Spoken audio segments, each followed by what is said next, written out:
श्री गजानन विजय ग्रंथ अध्याय 10. श्री गणेशाय नमः.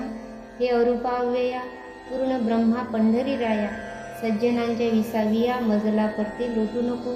देवा हा दास गणू नको परक्याचा आता म्हणू. माझ्या पातकांचा नको आणू विचार चित्ती नारायणा. माझ्या करेन झाले पुण्य हे ठाऊके मजला गुण. हार काय तुला वदन दावण्या मी योग्य नशे. ऐशी स्थिती आहे जरी परी देवा कृपा करी. ओहळास गोदावरी कोटी आपल्या घेतशे. तैसे तुवा करावे दुःख अवघे निवारावे. पातकाला उरू द्यावे माझ्या ठाई यत्किंचित. तू आणिल्या मनात अवघेच काही घडून येत. रंकाचाही राव होत तुझा लादता वशिला. असो एकदा पुण्यराशी गेले उमरावतीशी. जाऊन उतरले सदनाशी आत्माराम भिकाजीच्या. हा आत्माराम भिकाजी सुत उमरावतीचा असे प्रांत. मोठा अधिकार हातात होता त्याच्या विबुध हो. कायस्थ प्रभू याची जात हा संताचा प्रेमी अमित. सदाचार संपन्न गृहस्थाश्रमी वर्ततशी. त्याच्या घरी समर्थ गेले ते त्याने सांग पूजिले. मंगल स्नान घातले उष्णोदकाने गजानना. उठणी नाना प्रकारची अंगा लाविली साची.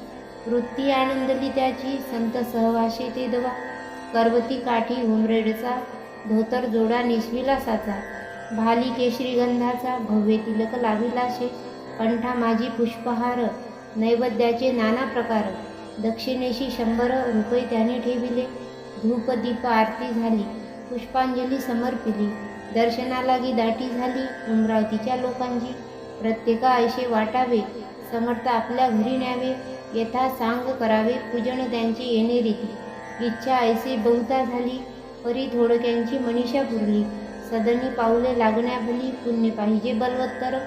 ते ज्यांच्या पाशी होते समर्थ गेले तेथे तेथे. काकी साधूस अवघे कळते अंतर्ज्ञानी करून. गणेश श्रीकृष्ण खापर्डे उमरावतीचे गृहस्थ बडे. वकिलीत ज्यांच्या पुढे ढिग रुपयांची पडती. दादासाहेब याप्रत म्हणत होते वराडात. हा सज्जन भाविक अत्यंत ब्राह्मण शुक्ल यजुर्वेदी. त्याने विनंती करिता करी महाराज गेले त्याच्या घरी. तेथेही झाली याच परी समर्थांची पूजा हो. गणेश आप्पा म्हणून होता लिंगायत वाणी. चंद्राबाई कामिणी त्याची परमभाविक असे. ती बोलली पतीला हा साधू पाहिजे नेला. कसेही करून घराला पहा विनंती करून. आपुले निष्पाप असल्या म्हणून याच्या आगमने करून. होईल आपले पवित्र सदन भाविकांचा देव असे. गणेश आप्पा म्हणे तिला वेड लागले आहे तुला. हा सदनी साधू न्यावयाला वशिला पाहिजे बलवत्तर. पहा खापर्ड्या लागुनी हा साधू न्यावया सदनी. श्रम पडले ते आनध्यानी उगा हट्ट धरू नको. चंद्राबाई म्हणे नाता हे न पटे माझ्या चित्ता. सांगे माझी मनोदेवता सदनी साधू येतील हो. तुम्ही करा हो त्यांना नुसती. सदनी येण्यास विनंती गरिबावरी असते प्रीती संताची ती विशेष. हरी आप्पा बोले ना छाती त्याची होईना. बोलवावयासी निज सदना श्री गजानन साधू ते. महाराज बदले अखेर गणेश आप्पाचा धरून कर. तुझे किती आहे सदन दूर तेवढे सांग मला. तुझ्या सदनी वाटते यावे काही वेळ बसावे. अरे चित्ती असेल ते बोलावे भीड न धरिता कवनाची. ऐसे महाराज बोलता गणेश आप्पाची या चित्ता. हर्ष झाला तत्वता तो न शब्दे बोलवे. समर्थासन येऊन सदनी पूजा केली उभयतांनी. आपुला संसार त्यांचे चरणी अर्पण केला तात्काळ.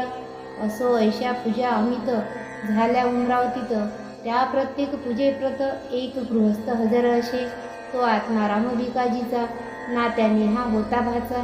राहणार मुंबई शहरीचा तार मास्तर असे की. तो रजा घेऊन भला उमरावतीस होता आला.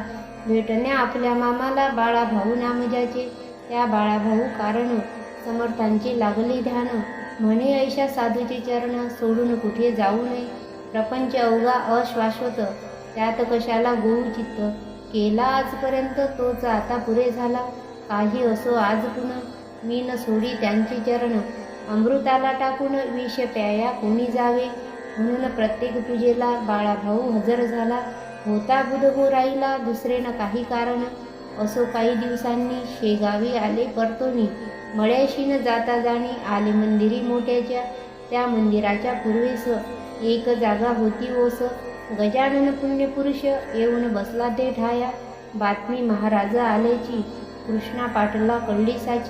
त्यांनी जागा मळ्याची सोडली हे समजले, म्हणून आला धावत त्या ओस जागेवरी सत्य.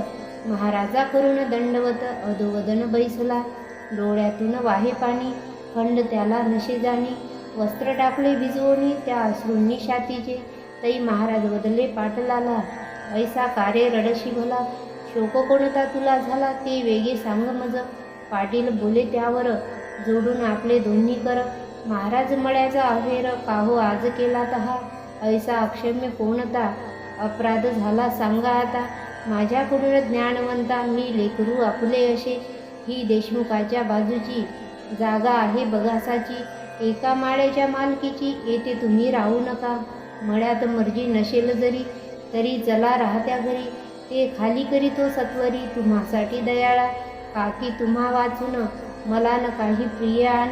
हे कळले वर्तमान अवघ्या पाटील मंडळी तेही तेथे धावून आले. महाराजा विनवू लागले निज सदना या भले हरी आणि नारायण.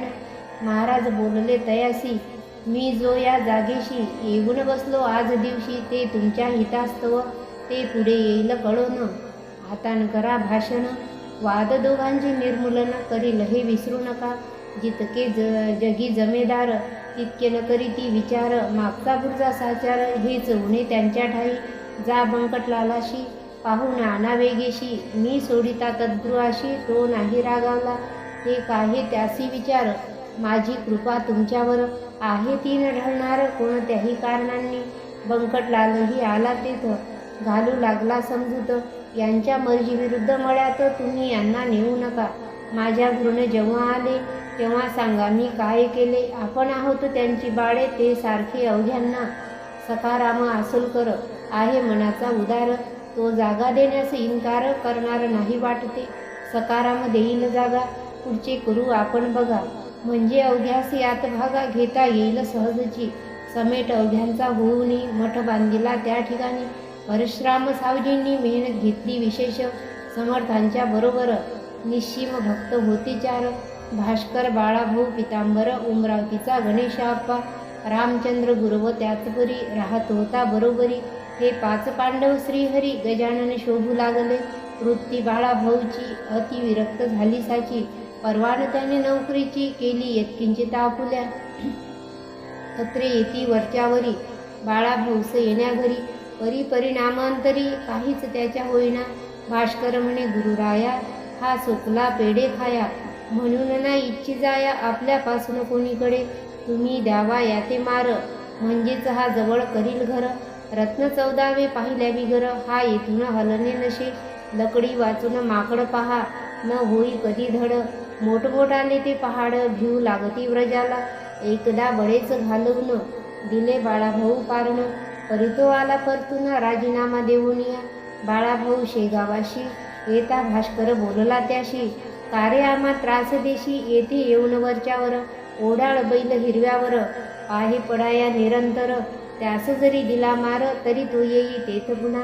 तैशी लोचटा तुझी कृती तंतोतंत निश्चिती. झाली जयाला विरक्ती त्यानेच येते यावे रे. हे अहंकाराचे भाषण समर्थान खपले जाण. त्यांनी भास्कराचे अज्ञान निवटाया कृत्य केले ऐशे.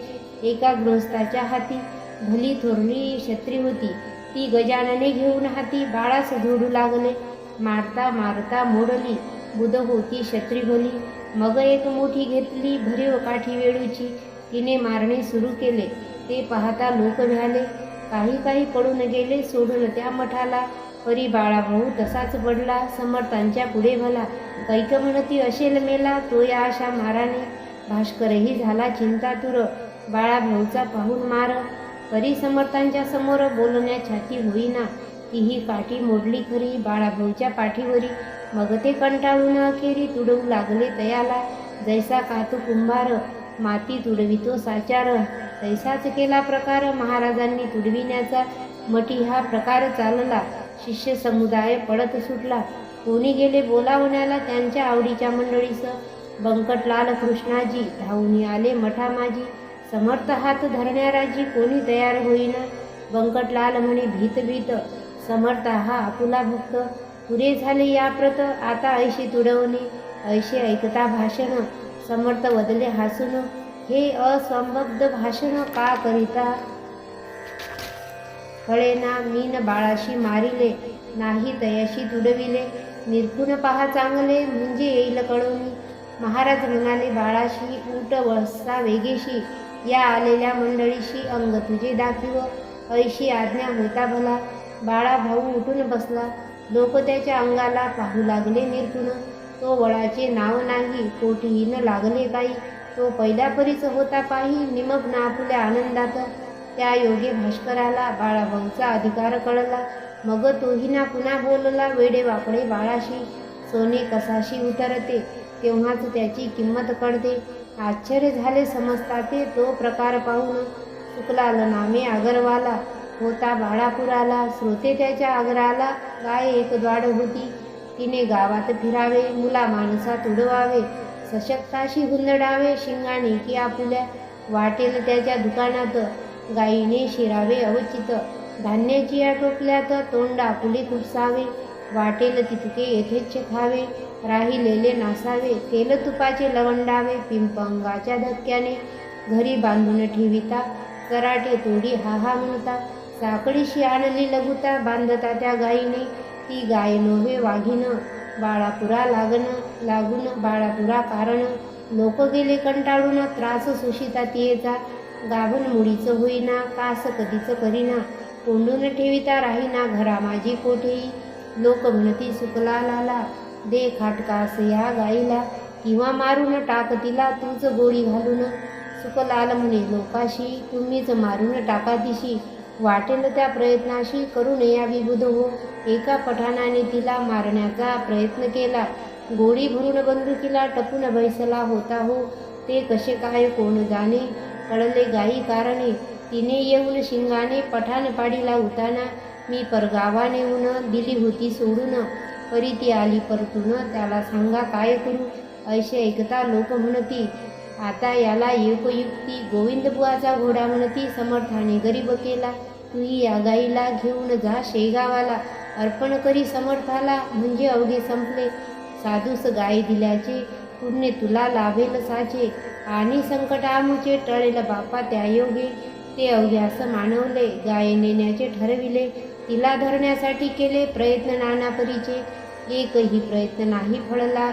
शेवटी एका पटांगणाला हरळकुंड्याचा ढीग केला. सरकी ठेविली शेजारी. ती खाया लागून गाय आली धावून. ती येता फास टाकून, धरली 10-20 जणांनी. साखरदंडाने बांधून पुरी. गाय घातली गाडीवरी, आणली शेगावा भितरी. गजाननाशी द्यावया जवळ शेगाव. जसे जसे येऊ लागले तसे तसे स्वभावात पडलाशे त्या गायीच्या पालट. समर्था पुढे येता क्षणी गाय झाली दिनवाणी. तिने लोचणी आणून पाणी, पाहिले त्या पुण्यपुरुषा. महाराज म्हणाले अवघ्यांना, हा काय तुमचा मूर्खपणा. गायी सैशा यातना देणे काही बरे नव्हे. चारही पाय बांधलेत, गळा साखरदंड लाविलेत. शिंगाची ती चगत केली चराटे कात्याच्या. ऐसा मोठा बंदोबस्त, शोभ तसे वाघिनी प्रत. ही गाय बिचारी साक्षात, तिला नयशी करणे बरे. अरे खुळ्यांनो, ही गाय अवघ्या जगाची आहे माय. तिला बांधिले हाय हाय, केवढा कठीण प्रसंग आला. तिला आत्ताच करा मुक्त, तीन हुंदाडी कोणाप्रत. परी लावण्या तिला हात, शाती कोणाची होईना. जो तो पाहून मागे सरे, तेच समर्थ आले त्वरे. आपुल्या त्या पुनीत करे, बंधने तोडिली धेनूची. बंधने अवघी तुटता भली, गाय गाडीच्या खाली आली. पुढले पाय टेकिती झाली, समर्था वंदन करावया. खाली घालून या मान, प्रदक्षिणा त्या केल्या तिनं. समर्थांचे दिव्य चरण चाटू लागली जिभेने. ऐसा प्रकार तेथे झाला, तो अवघ्यांनी पाहिला. समर्थांच्या प्रभावाला शेषही वरून शकेना. समर्थ म्हणाले धेनुस, बाई कोणानं द्यावा त्रास. तू या सोडून मठास, कोठेही जाऊ नको. ऐसा घडता प्रकार अवघ्यांनी केला जय जयकार. उच्च स्वराने त्रिवार समर्थांच्या नावाचा. बाळापूरची मंडळी बाळापुरा निघून गेली. गाये तेथेच राहिली शेगावाशी मठामध्ये. त्या दिवसापासून ठावेन तिला चराट जाणं. सुज्ञ धेनूचे अवघे गुण तिच्या ठाई पातले. अजून त्या शेगावाते तिची संतती नांदते. जे काही वदती ब्रह्मवेत्ते तेच येते घडून. असो एक कारंजाचा, लक्ष्मण घुडे नावाचा, विप्रवाजसनीय शाखेचा, धनकनक संपन्न असे. त्याशी रोग झाला पोटात, उपाय केले अत्यंत, परिणामाला गुणकिंचित, खर्च सारा व्यर्थ गेला. त्याने समर्थाची कीर्ती कर्णोपकरणी ऐकली होती, म्हणून सपरिवारे सत्वरगती आला शेगावा कारणे. रोग व्यथेने चालवेना, श्रोते दया लक्ष्मणा, दोघा तिघांनी उचलून जाणं आणले त्या मठात. करण्या नुसता नमस्कार, असमर्थ होते शरीर. त्याच्या कुटुंबाने पदर समर्थापुढे पसरिला आणि म्हणाली, दयाघना, मी आपली धर्मकन्या, माझ्या पतीच्या यातना हरण कराव्या आपण. अमृताचे दर्शन होता का यावे मरण, माझ्या कुंकवा लागून टिकवा हीच विनंती. त्यावेळी समर्थ स्वारी आंबा खात होती खरी, तोच फेकिला अंगावरी त्या लक्ष्मण कांतेच्या. जा देहा पतीस खाया, व्याधी त्याची बरी व्हाया, तू शोभशी त्यास जाया, पती भक्तिपरायण. या पुढे न काही बदले, चिलीम ओढू लागले. श्री गजानन स्वामी भले आपुल्या मठात शेगावी. भास्कर म्हणे, अहो बाई, आता न बसा ये ठाई, आपुल्या पतीस लवलाही, जा घेऊन कारंज्या ते. प्रसाद आंब्याचा जोका तुला समर्थ करी प्राप्त झाला, तोच घाली खावयाला आपुल्या पती कारणे. याने तुझे होईल काम, गुण येईल अत्युत्तम, लक्ष्मणाशी आराम होईल आंबा खाताच. बाई घेऊन आंब्याला येती झाली कारंज्याला, प्रसाद खाऊ घातला आंब्याचा आपल्या पतीस. निजगृही जोडपे आले, आप्त पुसू लागले, शेगावात काय घडले ते सांगावे साकलले. बाईने अवघे वर्तमान कळविले लोकां लागून, आंब्याचा तो प्रसाद म्हणून दिला समर्थे मज लागी. आणि आज्ञा केली वरी, खाऊ घाला अत्यादरी, आंबा प्रसाद निज करी आपुल्या त्या पतीला. त्याप्रमाणे मीही केले, आज सकाळी खाऊ घातले. हे वैद्यांनी जै ऐकले, तैत्या वाटले वाईट. अहो बाई, तुम्ही काय केले तर हे हाय हाय, आंबा हेच कुपत्य होय या पोटातील रोगाला. माधव निदानी हेच कथिले, सुश्रुतांनीही वर्णिले, निघंटाने कथन केले, शारंगधर म्हणेशेच. तुम्ही तो प्रसाद दिलेला, पाहिजे होता भक्षण केला, पत्नीचे पुण्यपतीला उपयोगी पडत असे. ऐसे वैद्य बोलले, आप्त अवघे घाबरले, जेथे टोचू लागले लक्ष्मणाच्या पत्नीस. परी झाले अघटित लक्ष्मणाचे पोट सत्य, रेच होऊन अकस्मात मऊ होऊन गेले हो. शौच्या वाटी व्याधी गेली, हळूहळू शक्ती आली. पहिल्या परीच होती झाली प्रकृती लक्ष्मणाची. निसर्गाच्या बाहेरी वैद्यशास्त्र काही न करी, तेथे उपयोगी पडे खरी कृपा देवसंताची. लक्ष्मण बरा झाल्यावर आला शेगावी सत्वर, म्हणे महाराज माझे घर पाय लावून पवित्र करा. मी आलो त्याचसाठी, चला कारंजास ज्ञान जेटी, मला न करा हिंपुटी, नाही ऐसे म्हणू नका. आग्रह त्याचा विशेष पडला, महाराज गेले कारंजाला. तेदवा होती संगतीला शंकर भाऊ पितांबर, घरी नेऊन पूजा केली, दक्षिणाती निवेदिली. अवघी संपत्ती आपुली आहे मी कोण देणार, परी एका ताटात काही रुपये ठेविले सत्य. महाराज बघून त्याप्रत ऐशारीती बोलले, म्हणशी माझे काही न उरले, मग हे रुपये कोठून आणले. लक्ष्मणाविषयी चाळे दांभिकपणाचे करू नको, मला दिले तू आपले घर, आता उघडी अवघी दारे, विकून देई रस्त्यावर अवघी कृपे येदवा. लक्ष्मण काही न बोलला, मौन धरून बैसला. परी समर्थे आग्रह धरिला, खजिन्याचे दार उघडी, भीत भीत मोकळे द्वार केले त्याने अखेर. खजिन्याच्या उमऱ्यावर स्वतः जाऊन बैसला आणि म्हणाला, महाराज यावे, वाटेल ते घेऊन जावे. ऐशे बोलिला जरी बरवे, परी अन्य भाव अंतरीचा, हे त्याचे दांभिकपण. समर्था आले कळून, बहुरुपयाचे राजेपण, कोठून टिके बाजारी. जैसे कडू वृंदावन, वरून पाहता दिशे छान, परी अंतरी कडवटपण, पूर्ण त्याच्या भरले असे. सोडून त्याच्या घराशी उपाशी निघाले पुण्यराशी. दांभिकाच्या सदनाशी संतन होती तृप्त कदा, तेथे त्याच्या घराची वा धनदौलतीची गरज समर्था नव्हती साची. ते वैराग्याचे सागर, परी तो जी काही बोलला, त्याचा सत्यपणा पाहिला. खोटेपणाचा राग आला, म्हणून गेले उठून. जाता जाता बोलले, माझे माझे म्हणशी भले, भोग आता त्याची फळे, माझा उपाय त्यास नशे. मी कृपा करावया, आलो होतो या ठाया, याईपेक्षा दुप्पट द्याया, परी ते न तुझ्या प्रारब्धी.